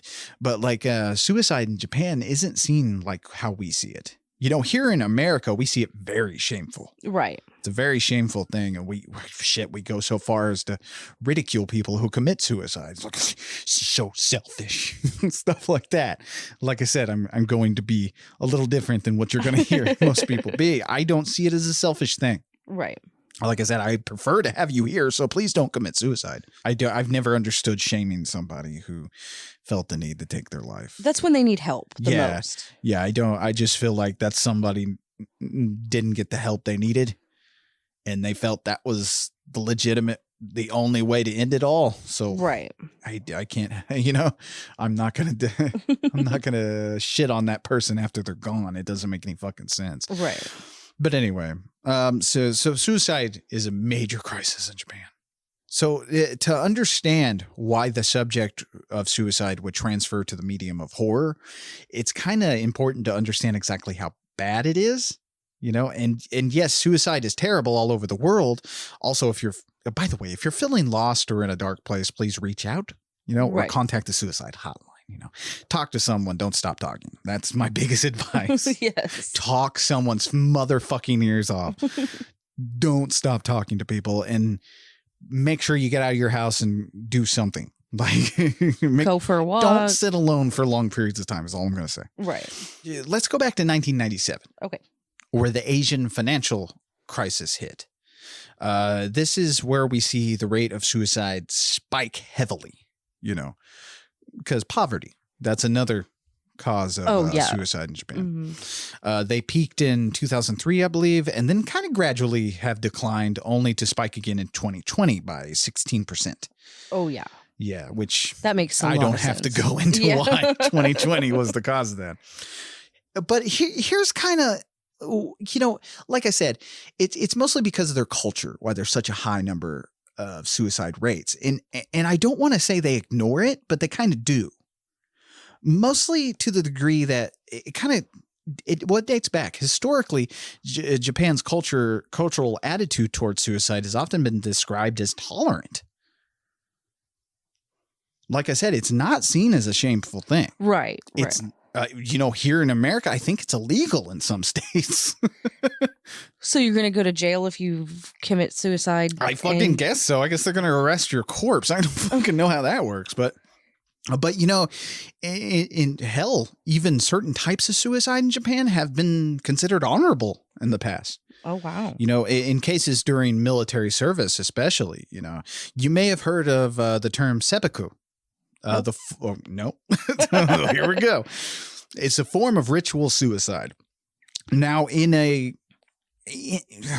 shortened explanation of what this is, it dates back to samurai times, and a samurai would draw his sword and disembowel himself, while a fellow samurai then cut his head off as soon as he was done disemboweling himself.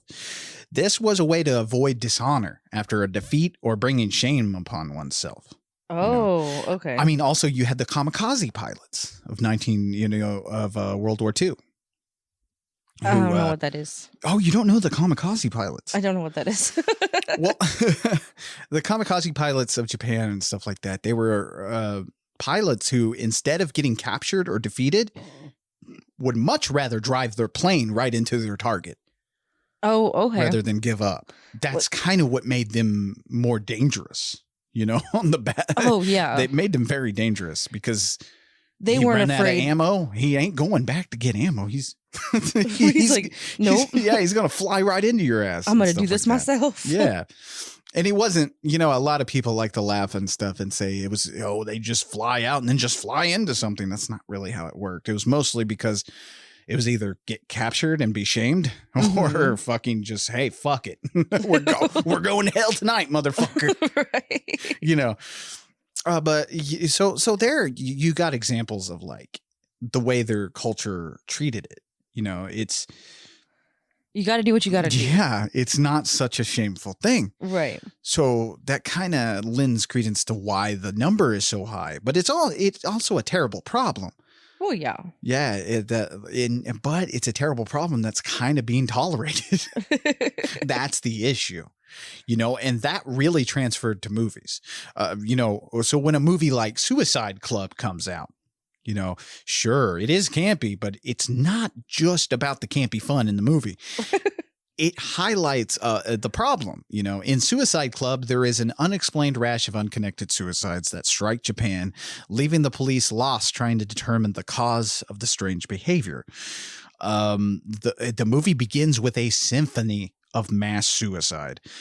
Let me set up the first scene of this.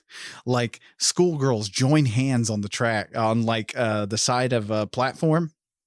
And they just start singing, and then they throw themselves in front of the train, and heads are crushed and blood is spewing all over everybody. Some people kind of just look non-phased by the fucking suicide and shit like that. Oh my gosh. And there's such an excess of blood, gore, and violent images that it crosses the line into camp, Okay, it's bad taste, right. Done Japanese style.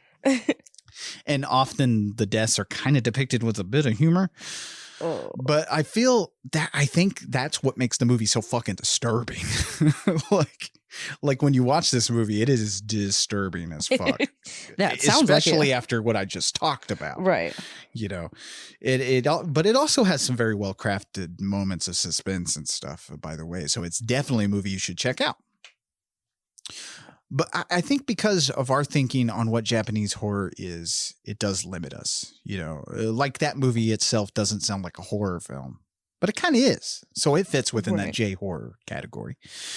But as I said, the term J-horror, when we apply that to things, we kind of tend to skip a few awesome films, Well, a Battle Royale from the year 2000. It's about school kids transported to a small island and forced to battle each other to the death. What? Oh, it's fucking good. Why have I not seen this movie? It is bug nuts insane. I wanted to do it here on this show, but like it's going to have to wait for later because I really wanted to cover these two other movies. Right. Which, by the way, this doesn't mean we're never going to cover Japanese horror again. Right. This is kind of like an introductory. So like you're going to see a lot more Japanese horror movies filtered into our normal rotation. Nice. But anyway, so while Battle Royale isn't necessarily a horror in the direct sense, the film still carries some of those fears and social commentaries the same way a horror movie would. So be sure you aren't limiting yourself to one type of Japanese horror. That's kind of all I'm getting. Right. Now, back to 2002. With Ringu. Now, when Ringu was being remade and The Ring was released here in America, at the time, American horror was kind of in a slump itself. You know, not saying there wasn't any good horror movies coming out around that time. There were, but after Scream from 96, we mostly saw horror dominated by copycats of that and more horror centered on slashers and quippy dialogue. You know, the college rock of horror films is what I like to call it. Like I said, not bad necessarily, but we kind of got stagnant there for a little while. But when Gore Verbinski came along and remade Ringu into The Ring, we got a glimpse of a type of horror we never really experienced. You know, the movie was scary. Yeah. I believe you told me you've seen this one. I have. Yeah, the remake specifically. Yes, the remake. Okay. I have, and I did when I was little, like at slumber parties and stuff. Yeah. Yeah. Oh yeah, it's horrifying. I saw it in the theaters. Got the shit scared out of me. I that one I'm definitely interested to see how you take the original. You know, this month that's going to be interesting to see since you kind of know that remake. Right. You know, I don't know. Has it been a while since you've seen the remake? It has been a while, but I know the general concept. Yeah. I remember in that movie, Brian Cox, he kills himself in this one scene. And that's Samara's dad, which Samara is Sudoku. But Samara's he kills himself in one scene and he's got like a toaster and like a horse bit in his mouth and he's all wired up. And I remember seeing it. And seeing it now, it's kind of gotten funny because I'm like, it looks like Brian Cox is either going to travel through time or if he's going to die.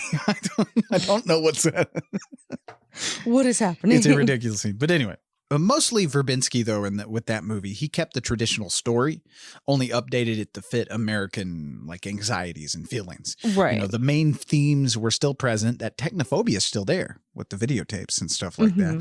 That's still kind of there and stuff. But you know, around that time, the internet was at full blast and things were freaky back then on there. So the idea of a killer videotape, I think, did kind of tap into our fears of ever expanding thing. Like I said, we just were not that scared of technology as much as the Japanese were. Right. But anyway, but with this remake came a rash of horror films that were remakes of Japanese horror. You know, those invaded the States. And when someone usually refers to J-horror of the time, that's what they speak of.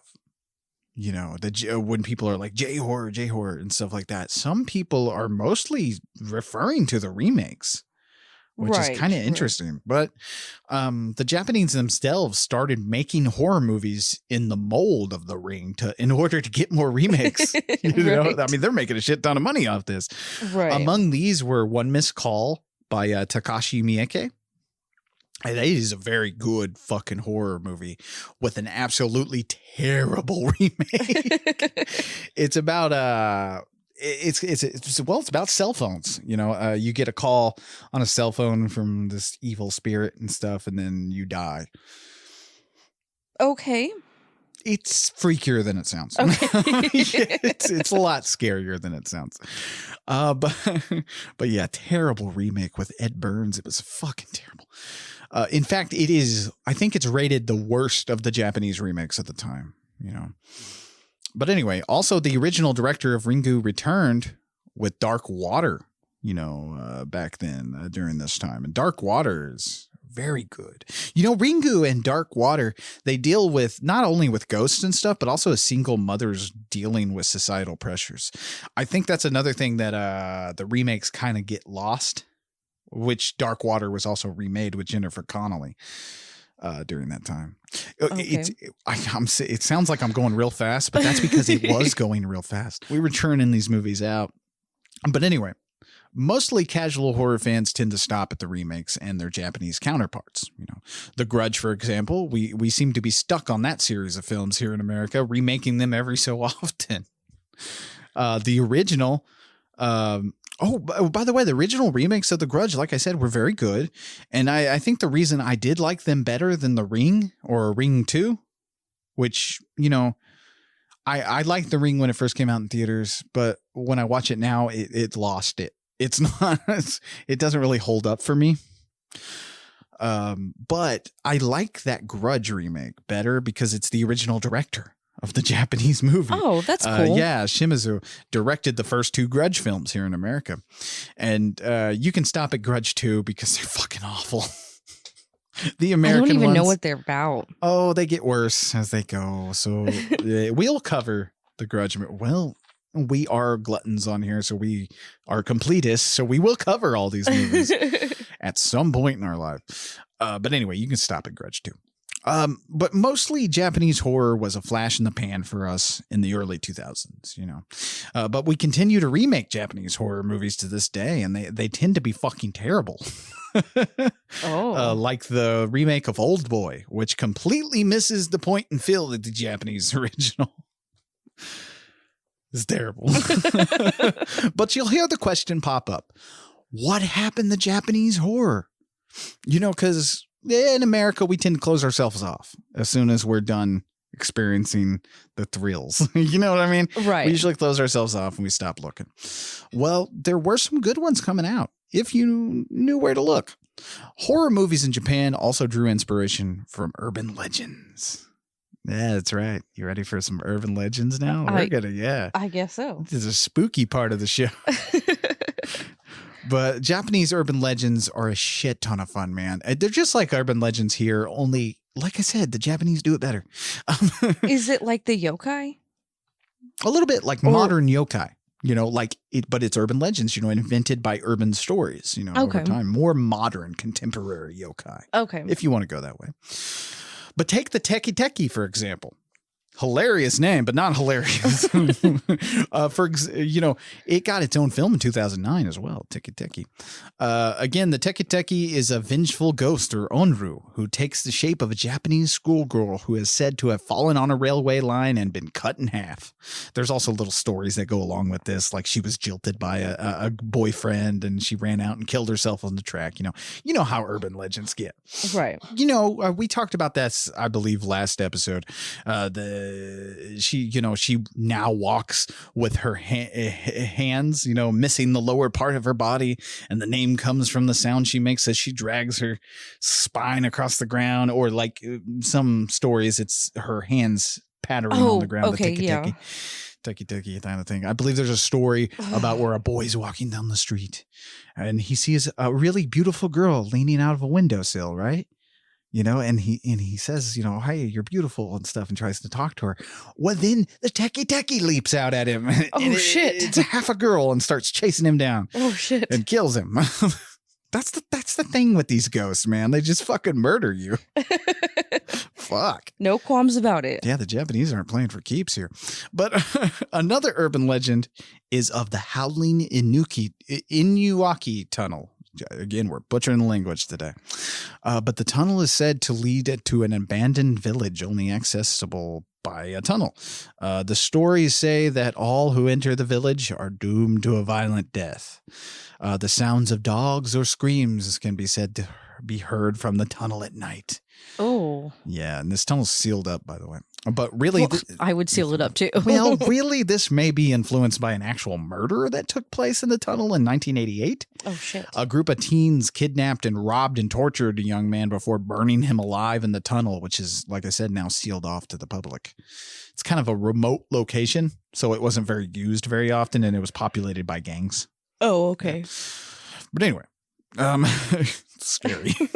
Very scary. Like I said, man, the Japanese urban legends are there's something to them that's a little scarier than us.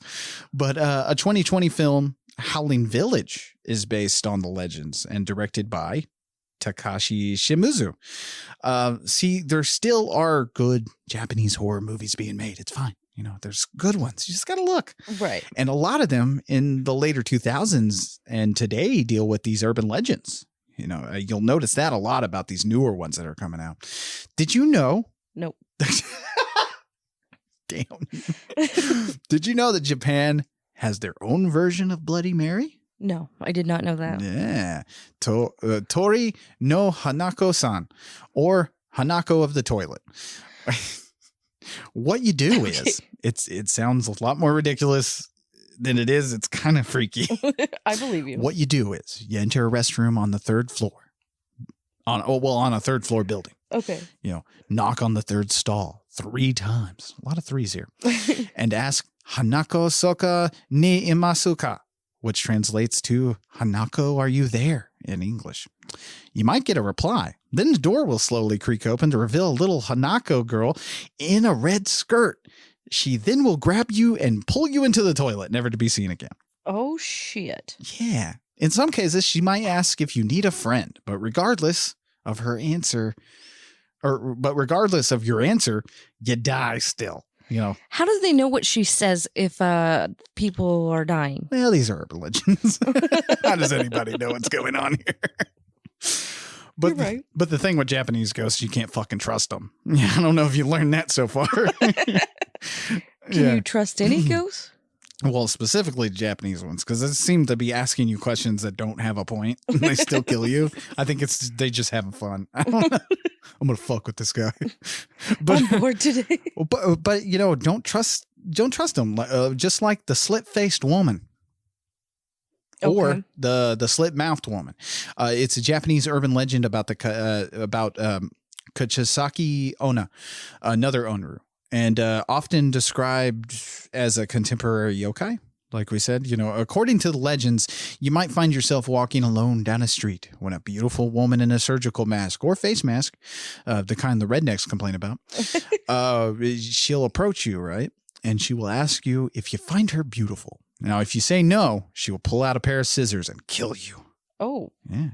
If you say yes, she then pulls off the mask, revealing her mouth is slit open from ear to ear. Oh. Yeah, Joker style.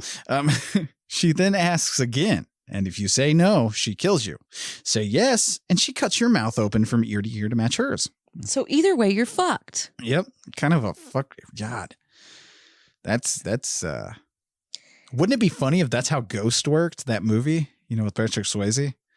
I never saw that movie. I had the time of my life. That's just the wrong cuts movie. her in the mouth. That's the wrong movie. Oh, that's Dirty Dancing. Fuck.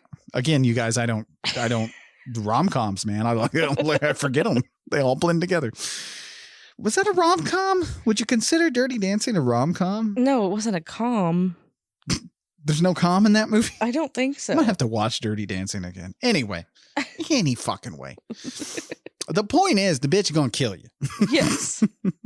But you can distract her, and I'll get to that in a second. But from most stories, this is a ghost of a young woman who was killed by a lover. You know, and but like I said, to get out of the encounter, you can do something. What you must do is answer her question by saying her appearance is average. Oh. Or distract her with candy and money. Now, I don't know if it's a misogynistic thing right there.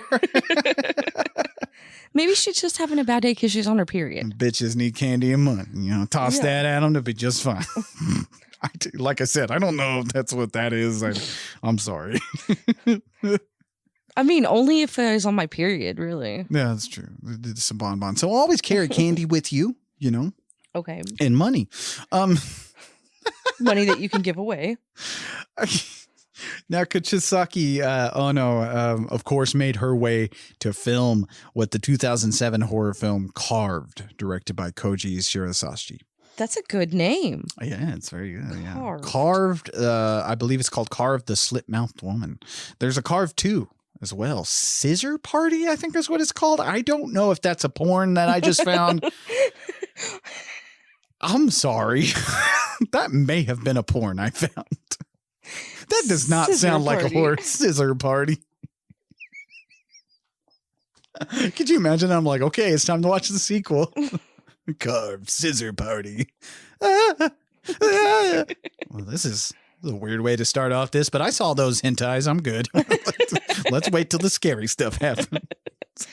There's no scary stuff. There's no scary stuff happening. It's just a lot of scissoring. Like a lot of scissoring. Anywho. Now, sadly, we're reaching the end here. You know, I know you're upset. Are you upset? So upset. Are you upset? I'm so sad. Are you upset to leave Japan? We're not leaving Japan. No, I know. We're just leaving this part of Japan. Now, but as we end our series, I'm sure the question on some people's mind is, are there any new Japanese horror movies worth checking out other than the ones we just talked about? Well, newer is what we just talked about. You often hear from people, like I said, horror died in Japan after 2010. Well, that's to you dumb Americans. That couldn't be farther from the truth. Japanese horror isn't dead. It's not as hugely popular as it once was, but it is far from dead. So get a pen and paper handy. Well, I'm old, so maybe you can write this down on your phone. Text it to yourself. Text it to yourself. I don't know. All the updated shit you guys do. Write it down on your phone. Never mind. I would have gotten a pen and paper. Anyway, I have a list of awesome flicks to check out. I'm not going to go too far into these because we are running out of time, but but here, okay. First, again, please watch Sadako versus Kyoka from 2016. It's so stupid. It's great. Creepy from 2016 is also good. Mimicry Freaks from 2019. It Comes from 2018, Temple from 2017, and of course, one of the most entertaining found footage films I've ever seen. That's right. Famously, I'm not a big on found footage, right? Right. This one I'm giving my seal of approval is because from 2017, it's called One Cut of the Dead. And that was written and directed by Shinichiro Ude. Fucking fantastic. It's got a good sense of humor. It does the it does the found footage thing so well. Does it? Yeah, like very well. That's good. and that's the thing you always worry about is like found footage. How do they keep that updated, right? Like if you do a found footage nowadays, it's probably bound to fail. But One Cut of the Dead is very good. So check that one out. Okay. So what the hell makes Japanese movies so scary to us in the States, Brittany? Ew, don't call me that. What makes what? Well, what do you think makes it so scary? Do you have a theory? Yeah. Because there's no limits, I feel like. What do you mean by that? Well, the clips that I've seen, there's like needles going in eyeballs and shit. They don't shy away from the violence as much. I feel like they show it. They really do, like, in some of this. A lot of westernized films will shy away from it. Like you know it's going to happen, but they don't show it happening. And all the clips that I've seen, they fucking showing it. Yeah, and I know that may sound ridiculous, but I've always said like if the Texas Chainsaw Massacre was made in Japan, you would have seen the saw going through people's heads. Right. Right. Not that I'm not hating on the Texas Chainsaw Massacre's lack of violence. I kind of prefer sometimes that I use my imagination for the violence. But no, man, if you want to see needles piercing eyes a lot, like just fucking Japan is for you. Yeah, so there is a lack of like censorship with the violence and stuff. I believe they handle violence a little bit differently than we do. Right. Plus, here's one thing, because you haven't really seen a full movie. You've seen mostly clips. Mm-hmm. I feel like the violence in Japanese horror movies, it tends to be warranted unless it's like the cartoonish violence of Tokyo Gore Police or something like that. You know, that's obviously just violence for violence sake and just gore for gore's sake, just to have fun. Of course, there's movies like that. Those are always fun. Yeah, those are always fun. And those are always around. But for most of the movies, like the violence, and it's choreographed in a whole different way. Like it's almost like a ballet. Oh, in some of these movies. And like I said, you guys might disagree with me, but that's just how I feel. Opinions are valid on this show. Right.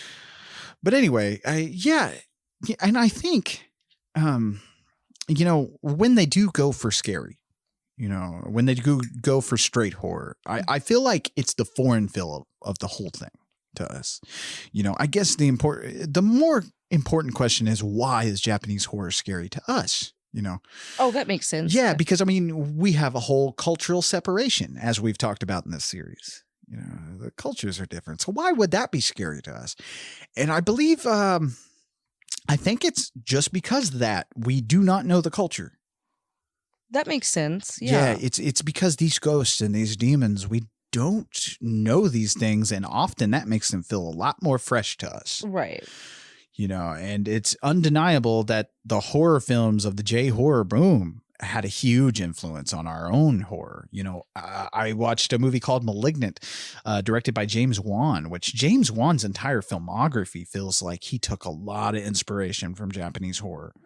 Oh. Because he is perfect at crafting those long, drawn-out senses of dread and shit. He does a very good job at that. Oh. I like those kind of movies. Yeah, he does an excellent job at that shit. A lot of movies that come out nowadays feel like those Japanese horror movies of the late 90s and early 2000s. I said last episode that we copy that style now. I wouldn't say so much copy. I think we learned from it. Yeah. Yeah. That's what you meant. Yeah. That's what I was trying to say. I was try to say a different word. I sometimes just bluntly say shit. So sometimes people take it the wrong way. But I think we definitely learned from it. I feel like the movies from that period, the Japanese horror, really fucking opened the door for more creativity. People who watched those movies and are now making films drew inspiration, and it made horror better here in the States. I feel like. Oh, yeah. Because after the J-horror boom, we started getting more and more unique horror here. People started taking more and more chances, mostly because now you have direct to streaming. So it's a lot easier for people to make a movie and get it out there, which still boggles my fucking mind why people don't do it. Not a lot of people are making movies. I told you the other day, I was trying to come up with a way to buy this expensive camera equipment. And then I look at my phone and I was like, I can shoot 4K video with this fucking thing. What am I doing?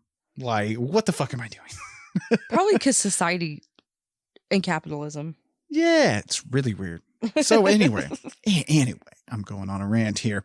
But, also Japanese horror opened the door and gave us in the West a go ahead to start really taking in foreign horror movies. Right. We are now in a Korean horror boom with films like Train to Busan and stuff like that. Oh. And The Wailing. Those are scary. Japanese horror really helped progress the horror genre as a whole, I feel.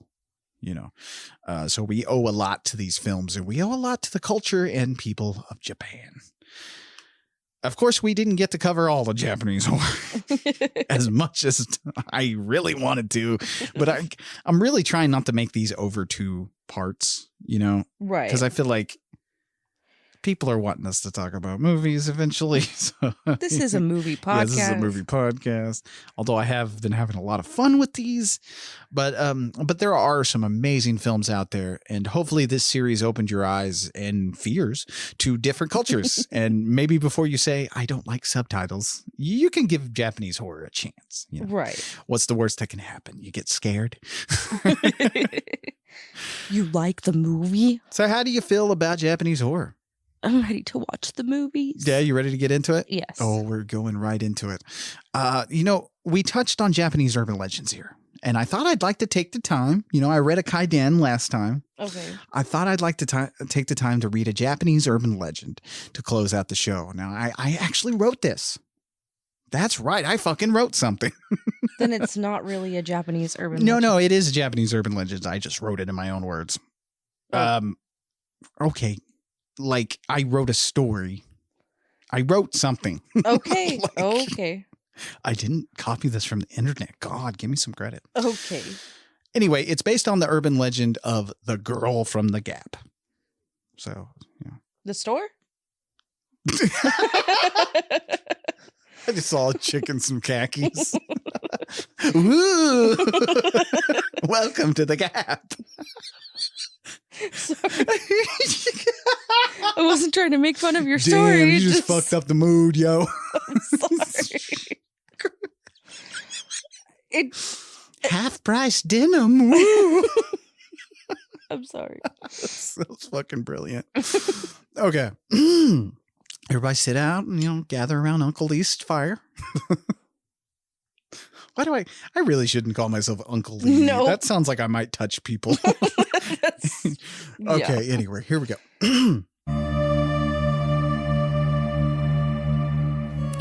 Have you ever seen something out of the corner of your eye while you're alone? Perhaps it's your peripheral vision playing a trick. Or perhaps it's something else. Or perhaps you've dropped a phone between your car seat while not looking and not taking your eyes off the road, right? All the while as you dig for it, you swear, did I just see something? Maybe an eye staring back? Maybe it was the girl from the Gap. Half-price khakis. I'm sorry, I couldn't resist. Back to it. No one quite knows the origin or why there is a spirit of a girl in the gaps of doors, furniture, or drawers all over the house. But there she is, playing her creepy little game of hide and seek. It's said that if you glance at her, peeking at you through the gap in the dark corners of your house, she then will ask you to play her game. Ooh. No matter the answer, she will disappear and her game will begin. Now, you're probably safe, though. I mean, she doesn't kill you when you see her. At first. The story goes, if you find her again, however, the game will end, and she will forcefully drag you into the gap and into the fiery depths of hell. So next time you think you see a face in the gaps, make sure it's only once, because the only way to end the game and keep your soul intact is to make sure you remove your eyes. Well, that's it. Did I creep out anybody? Was it creepy? Did I get to anybody with that one? Huh? Anybody? Bueller? Oh, I'm sorry. I had a little fun with that one. Well, that's that brings our Horrors from Japan series to a glorious end. How'd you like this? Did you learn some cool shit? Yes. Yeah, did you have a good time? Sure. All right. Well, we are going to have a fucking ton of fun and scares on the next episode when we dive into Pulse. That's right. We're going to be watching Pulse, not the shitty American remake, by the way. Okay. Remember, Japanese films only this month. So we're going to be watching Pulse, which is, it's good. I hope you're ready for this.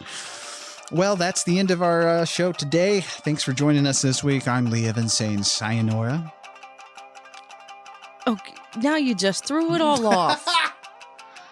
Say sayonara to the people. It's Japanese Horror Month. Sayonara, people. Is it sayonara or sayonara? I don't know. Oklahoma. It sounds fucking Hispanic shit. to me. Dude, does it? Yes. Does it? Oh, God. We need to end the show. These people are needing to get to work. Anyway, bye. Bye. Thanks for listening. To get a hold of us and submit your stories, fan mail, and death threats, you can find us on Twitter, Instagram, Facebook, and nightofthehorrorfile.com. Our theme song was written and performed by John Brennan, used with permission. Find John at shopjb.bandcamp.com and at badtechno.com. If you like what you hear, leave a good review wherever you listen to podcasts, and share the show on your social media. See you next week.